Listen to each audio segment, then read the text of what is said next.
As we join you here at 11 o'clock, the downtown Louisville area clear of rain tonight. It's pretty good to see as we really dodged a severe weather system today that produced potential tornadoes came out of the sky just a few miles north of us in south central Indiana.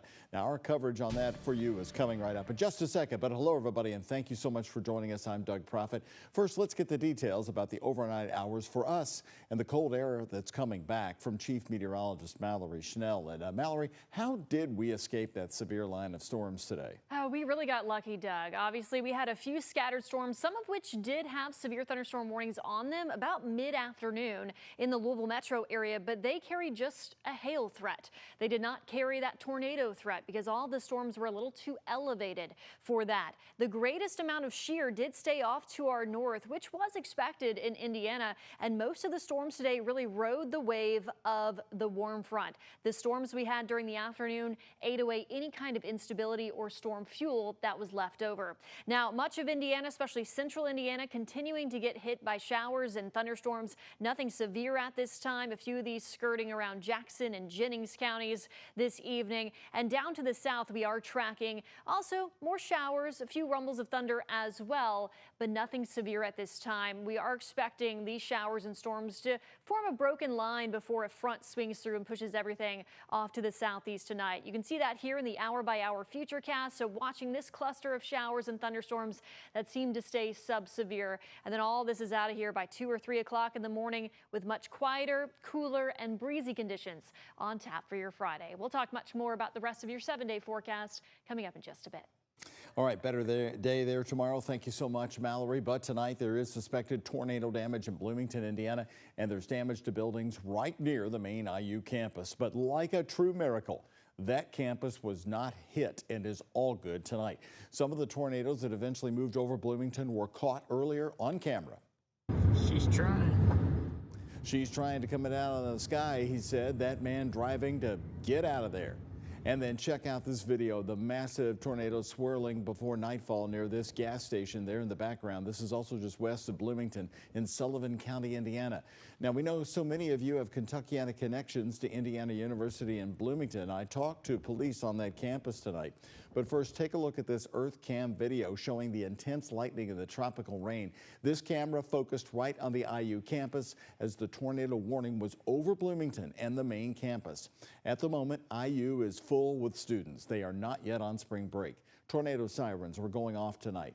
So how close did the severe weather get to the main campus? Take a look at this photo tonight. This is the Fifth Third Bank in Bloomington with serious roof damage. It is 3 miles directly west of the main IU campus.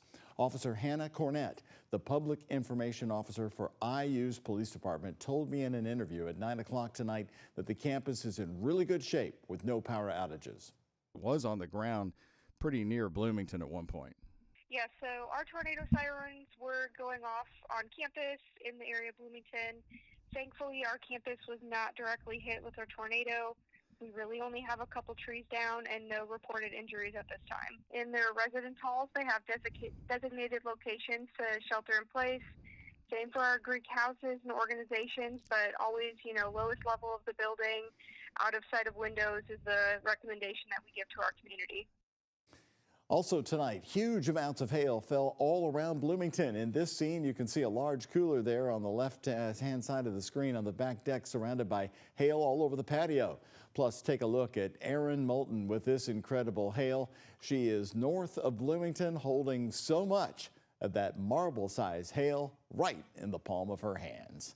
Now, let's take you back to what we could have faced from this storm system just as it was getting going earlier this afternoon. This is video of a possible tornado forming in Sumner, Illinois, that is 2.5 hours northwest of Louisville. More local news for you just in tonight. A man is dead after a shooting in the Camp Taylor neighborhood. It happened at about 7:30 tonight on Belmar Drive near Camp Taylor Elementary School and not far from Audubon Park. You see Audubon Park there on your screen. Once Louisville Metro officers arrived, they found a man who was unresponsive with several gunshot wounds. He later died at the scene. Metro Police are asking for help. They need any information, call the anonymous tip line at 574-LMPD. And now, brand new Sin 6. Kentucky's Supreme Court declares a 4-year-old law unconstitutional. Your tax dollars cannot be used to fund public charter schools. The issue headed to the court after voters in all of Kentucky's counties said no, so it was being challenged. WHAS11 Night Team's Clarice Shaley and photojournalist Aspen Hester are hearing from both sides about this big decision. We've had to wait a while for the court's decision, but we are very, very pleased. The Kentucky Supreme Court rules that a 2022 law on public charter schools is unconstitutional. They cannot use tax dollars to fund their operations. Our Constitution requires a system of common schools and funds a common set of schools, and that is not what a charter school is. Jessica Heiler is the vice president of Kentucky Education Association. She supports public funds being used for public schools. In 2024, voters in all 120 counties struck down the constitutional amendment that would have allowed state tax dollars to be used for charter schools, known as Amendment 2. That led to the Supreme Court. I know that when they were hearing arguments back in the fall, I was there when they did that, and those were questions that were asked by the justices because they, it's very clear that the voters said, no, this is not what we want here. It's extremely disappointing. Caleb O'Brown is the chief executive officer for Bluegrass Institute. He says the court answered the wrong question. But they didn't answer the question of whether or not the general fund can be used to fund education. Brown argues schools like the Kentucky School of the Blind have had general fund dollars allocated for years. These are schools that do not meet the court's definition of a common school. And if the court were acting consistently, the funding for those cherished programs would be on the chopping block as well. And I think that's very unfortunate. Brown believes the General Assembly will opt into federal grant programs that will allow families to pay for charter schools, while Heiler hopes the focus can now be placed on public schools that she says need more funding. With photojournalist Aspen Hester, Clarice Shaley, WHAS 11 Night Team on your side. Also new tonight, more reaction we are hearing from the Speaker of Kentucky's House, David Osborne of Prospect. He says the court once again steps beyond its proper constitutional boundaries and usurps the clear, delegated authority of the General Assembly. While a joint statement we got from House Democrats on this says an important check on a multi-year effort by Republican lawmakers to undermine public education for the benefit of unaccountable charter schools, end quote. Tonight, a West Louisville liquor store is fighting an emergency suspension order from the city. Louisville Metro Alcoholic Beverage Control ordering the suspension at Mr. Silk's Party Store. That's at 21st and Ali. Tonight, the owner told our photojournalist Aspen Hester, who was outside the business at the time, that they plan to fight this suspension. ABC says it comes after a months-long investigation into alleged criminal and licensing violations at the store.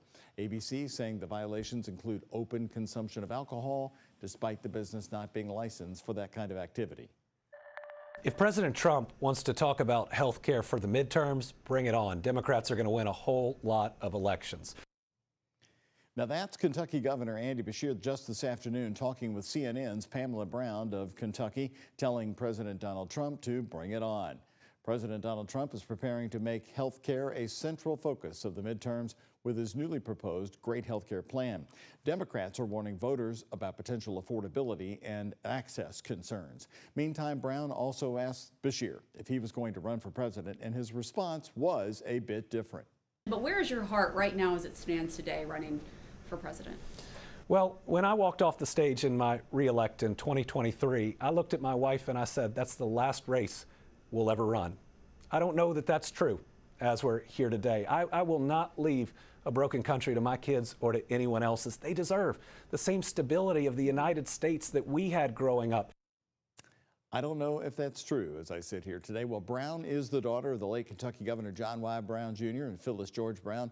Beshear yesterday also fired up a lot of speculation nationally after announcing his new book comes out in September. That's 2 months before the midterm elections. The Kentucky Supreme Court has decided that a Louisville man convicted of 3 murders will stay right there in prison. WHAS 11 News covered the trial of Bryce Rhodes extensively in 2024. Rhodes was found guilty of killing a man, then killing 2 teenage boys who witnessed the murder. Rhodes filed appeals, claiming he should have been able to represent himself and that he should have been granted a change of venue. The Kentucky Supreme Court disagreed, upholding his life sentence without the possibility of parole.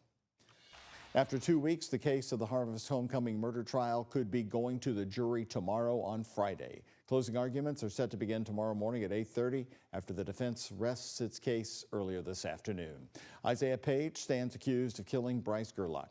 Today, Page's attorneys had more questions for the crime scene examiner, arguing there could have been more shots fired than originally accounted for.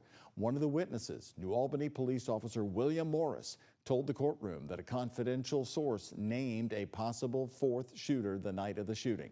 So far, no witnesses have identified Page as one of them. Coverage tomorrow from our Ian Hardwitt, who's been on the trial on WHAS 11 News, and look for breaking news updates on WHAS11.com. Don't go to bed just yet. Later on the night team, after 40 years, the new plan coming to give Riverport in southwest Jefferson County a modern update. Details from the executive director. But first, the escalating situation in Iran. We have a report from ABC News. The ultimatum the president is giving the country as the U.S. bolsters a military presence. It's on the night team. And here's a look at today's Kentucky Lottery jackpots. Mega Millions, $416 million. Powerball, $190 million. The Kentucky Lottery, funding education for over 1 million Kentucky students.